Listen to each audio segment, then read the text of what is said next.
Hello दोस्तों, नमस्कार। बहुत बहुत स्वागत है आप सबका हमारे यूट्यूब चैनल हिंदी एकेडमी परिवार में। कैसे हैं आप लोग? आशा करते हूँ अच्छे होंगे, स्वस्थ होंगे और खूब मन लगा करके पढ़ाई कर रहे होंगे, अपने लक्ष्य के प्रति निरंतर आगे बढ़ते होंगे। तो दोस्तों, मैं आप सबको बता दूं कि मैं अपने यूट्यूब चैनल के माध्यम से आप सबको हिंदी विषय से टीजीटी पीजीटी की तैयारी करा रही थी, वो भी टॉपिक वाइज प्रैक्टिस के माध्यम से।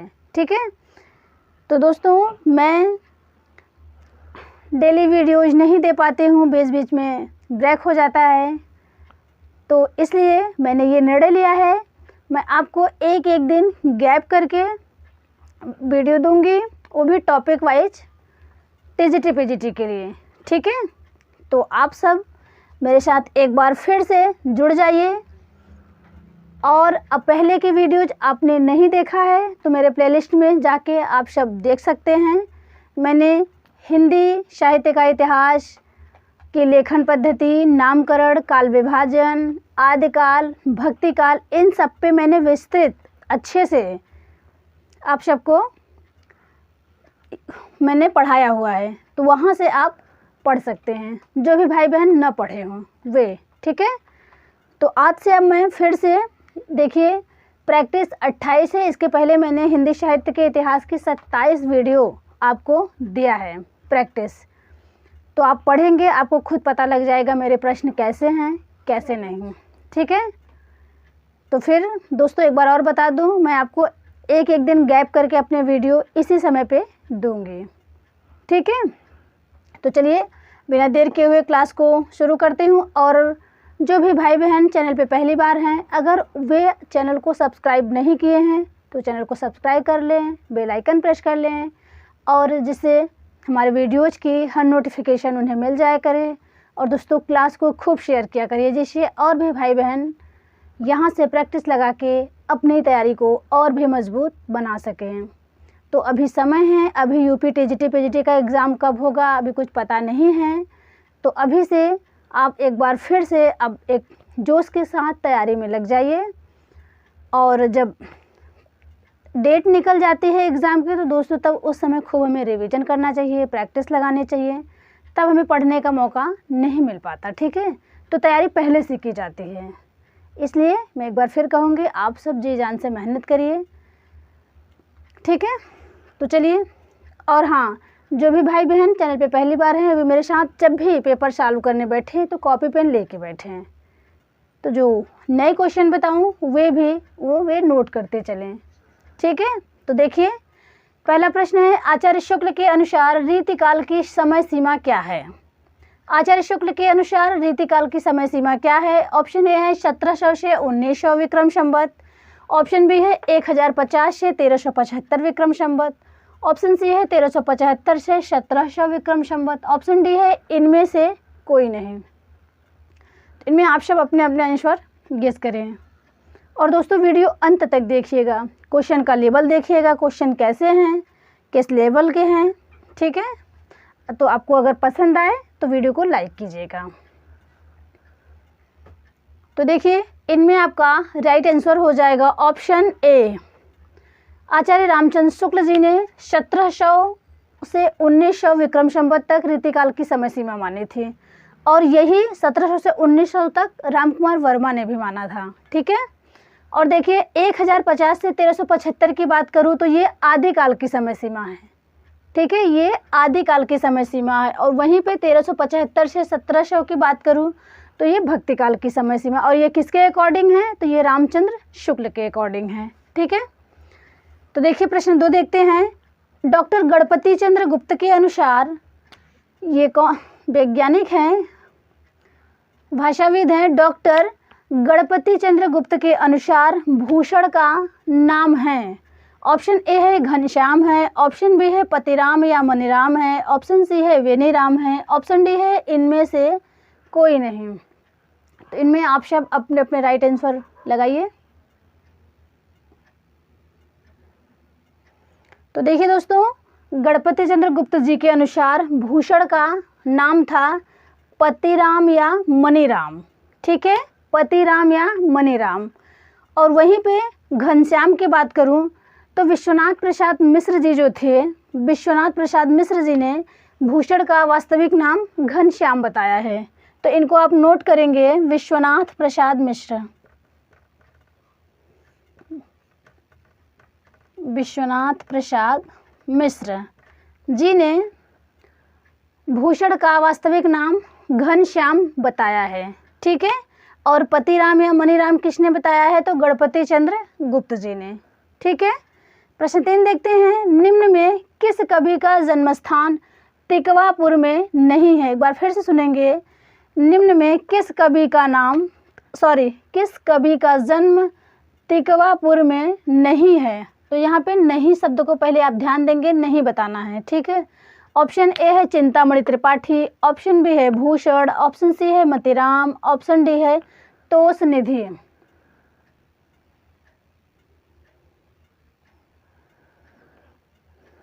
इनमें आप सब अपने अपने आंसर लगाइए।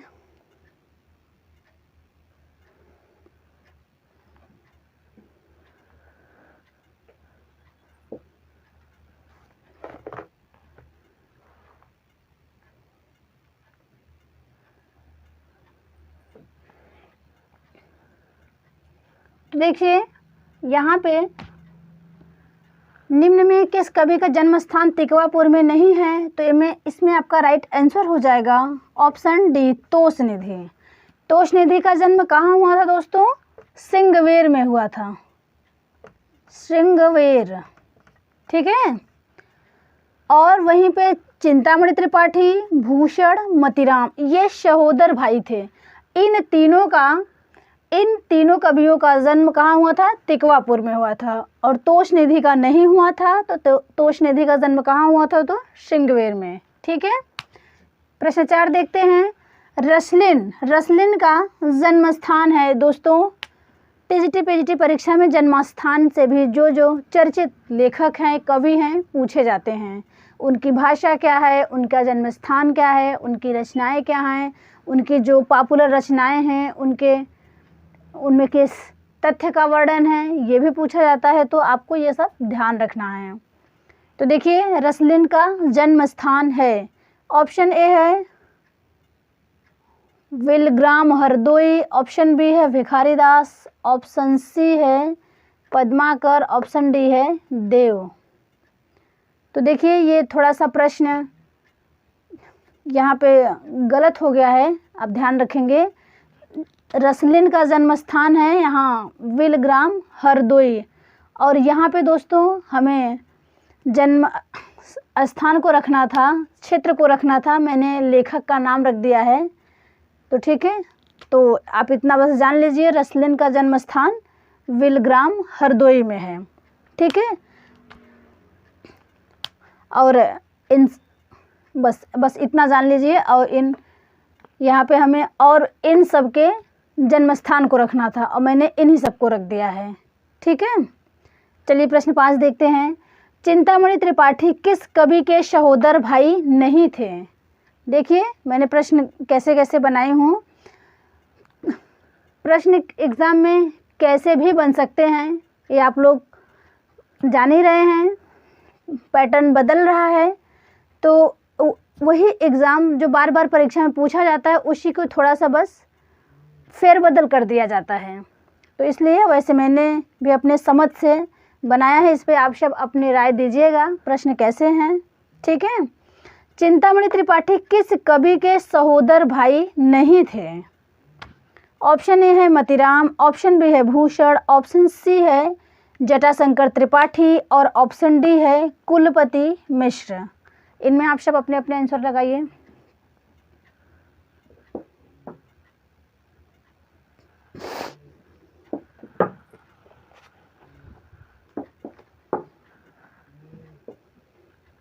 तो देखिए चिंतामणि त्रिपाठी जी कुलपति मिश्र के सहोदर भाई नहीं थे, बल्कि मतीराम, भूषण और जटाशंकर त्रिपाठी ये इनके सहोदर भाई थे। ठीक है।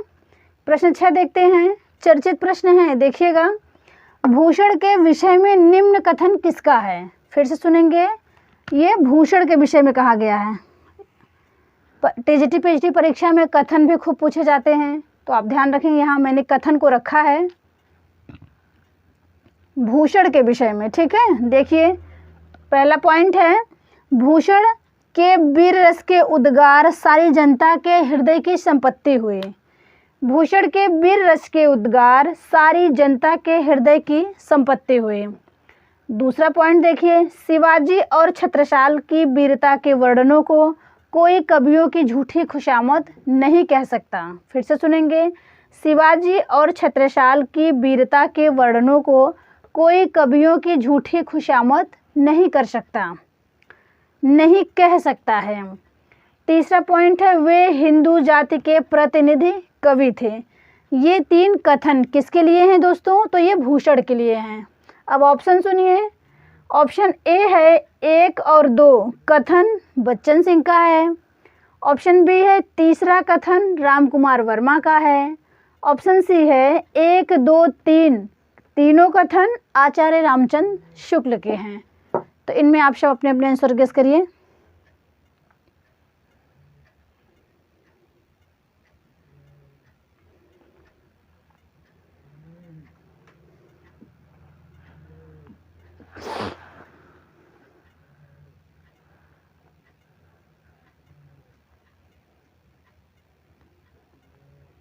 तो देखिए यहाँ पे राइट आंसर हो जाएगा आपका, भूषण के विषय में ये कथन आचार्य रामचंद्र शुक्ल का है। तो इनमें आपका ऑप्शन सी राइट हो जाएगा। 1, 2, 3 तीनों कथन 1, 2, 3 तीनों कथन आचार्य रामचंद्र शुक्ल के हैं, ठीक है। तो देखिए आप सब स्क्रीनशॉट ले लीजिए। और दोस्तों प्रश्न अच्छे हैं, कैसे हैं, प्रश्नों का लेवल कैसा है, प्लीज़ दोस्तों आप देखिएगा, आप समझिएगा, तब आप अपनी राय दीजिएगा हमें, ठीक है। चलिए आगे बढ़ते हैं।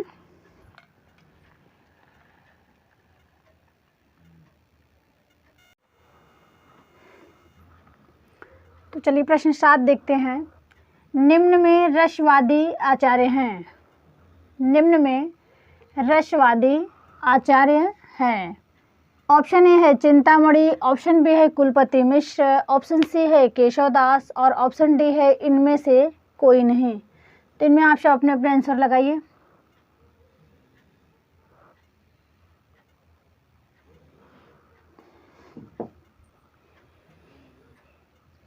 तो देखिए रसवादी आचार्य हो जाएंगे चिंतामणि, ठीक है।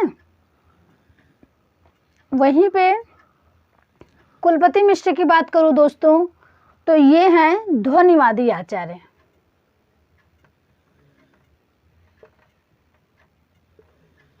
ये कैसे आचार्य हैं कुलपति मिश्र जी? ये ध्वनिवादी हैं। और कुलपति मिश्र का जन्म स्थान में पूछा जाता है तो आगरा है, ठीक है। कुलपति मिश्र का जन्म स्थान आगरा है। और केशवदास जी रीतिकाल के प्रवर्तक हैं, ऐसा किसने माना है? तो डॉक्टर नगेंद्र ने माना है। डॉक्टर नगेंद्र ने केशवदास को रीतिकाल का प्रवर्तक माना है। तो ये भी आप तथ्य ध्यान रखेंगे। प्रश्न 8 देखते हैं। चिंतामणि की रचनाएं हैं। चिंतामणि की रचनाएं हैं। ऑप्शन ए है कविकुल कल्पतरु, ऑप्शन बी है काव्य प्रकाश रसविलास, ऑप्शन सी है कृष्णचरित रामायण, ऑप्शन डी है उपर्युक्त सभी।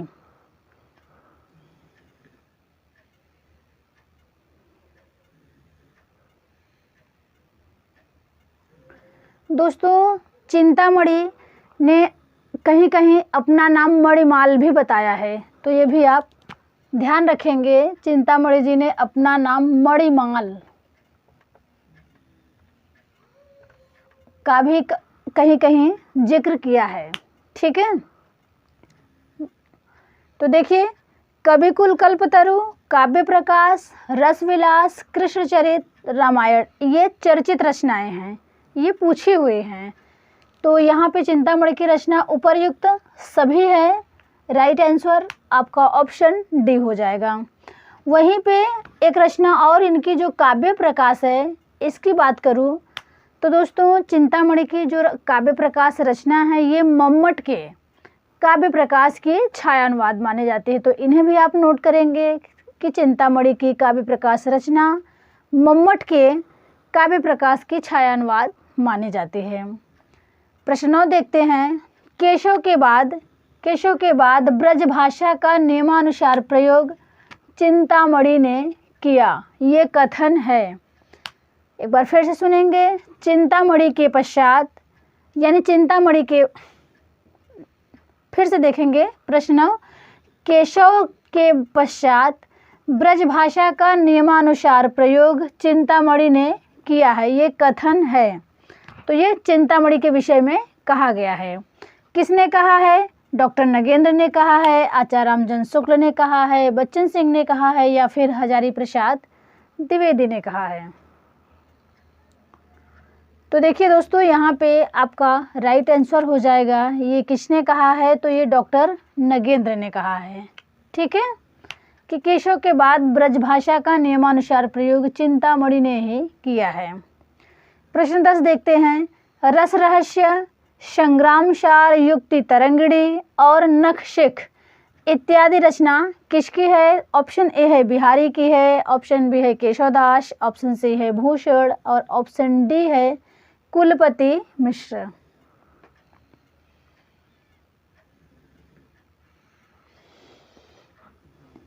तो देखिए प्रश्न 10 में आपका राइट आंसर हो जाएगा कुलपति मिश्र जी का है।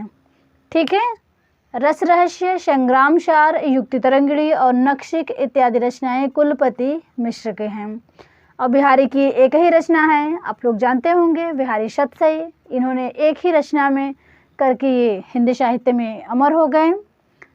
और केशवदास जी की रचना विज्ञान गीता है, कवि प्रिया है। दोस्तों कवि प्रिया इन्होंने भी लिखा है, और एक कवि प्रिया और किसने लिखा है? यज्ञ ने लिखा है। तो भी आप ध्यान रखेंगे, एक कवि प्रिया रचना केशवदास और एक कवि प्रिया रचना अज्ञ ने लिखा है। ठीक है, और भूषण, इनकी भी सभी चर्चित रचनाएं हैं, आप ध्यान रखेंगे। चलिए प्रश्न 11 देखते हैं। डॉक्टर बच्चन सिंह ने मतीराम की किस रचना को प्रथम माना है? डॉक्टर बच्चन सिंह ने मतीराम के किस रचना को प्रथम माना है? ऑप्शन ए है फूल मंजरी, ऑप्शन बी है रसराज, ऑप्शन सी है वृत्त कौमुदी, ऑप्शन डी है ललित ललाम।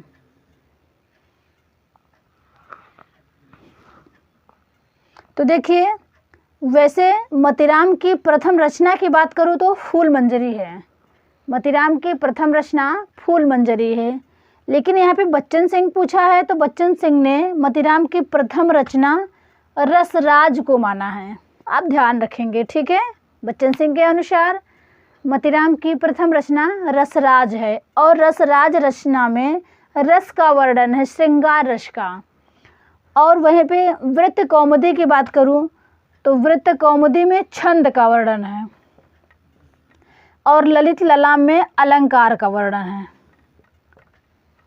ठीक है, ललित ललाम अलंकार का वर्णन है, वृत्त कौमुदी में छंद का निरूपण है, और रसराज में रस का, आप ध्यान रखेंगे। प्रश्न 12 देखते हैं। आचार्य रामचंद्र शुक्ल ने रीतिकाल का प्रवर्तक कवि किसे माना है, किसे कहा है? ऑप्शन ए है चिंतामणि त्रिपाठी, ऑप्शन बी है केशवदास, ऑप्शन सी है कृपाराम, ऑप्शन डी है इनमें से कोई नहीं। तो देखिए, आचार्य रामचंद्र शुक्ल जी ने रीतिकाल का प्रवर्तक कवि चिंतामणि त्रिपाठी को माना है। वहीं पे डॉक्टर नगेंद्र ने केशवदास को माना है रीतिकाल का प्रवर्तक कवि, और कुछ अन्य कवि हैं जिन्होंने रीतिकाल का प्रवर्तक कवि कृपाराम को माना है। ठीक है, कृपाराम की रचना हित तरंगिणी है, ये बहुत बार पूछा गया है, तो आप ध्यान रखेंगे। तो राइट आंसर हो जाएगा ऑप्शन ए। दोस्तों प्रश्न 13 देखिए, इनमें मैं आपको 3 क्वेश्चन तैयार कराऊंगी। जैसे जो हिंदी गद्य के 4 महान उन्नायक हैं, उनसे ऐसा हो ही नहीं सकता कि प्रश्न न बने। तो उन चारों लेखकों के बारे में आप अच्छे से पढ़िएगा, उनकी रचनाओं को पढ़िएगा, उनकी भाषा में कौन सी विशेषता है, वे कहाँ के रहने वाले हैं, फोर्ट विलियम कॉलेज से किन कवियों का संबंध है, किन 4 महान उन्नायकों में किनका नहीं है, ये ज़रूर प्रश्न बनता है। ठीक है, तो देखिए यहाँ पे हमने रखा हुआ है, इनमें शुक्ल के अनुसार सही क्रम है। देखिए ऑप्शन ए है सदा सुखलाल, इंसाअल्लाह खां, लल्लू लाल, सदल मिश्र। ऑप्शन बी है सदा सुखलाल, सदल मिश्र, इंसाअल्लाह खां, लल्लू लाल। ऑप्शन सी है इंशाअल्लाह खां, सदल मिश्र, लल्लू लाल और सदा सुखलाल। तो बताइए इन ABC ऑप्शन में रामचंद्र शुक्ल के अनुसार सही क्रम है।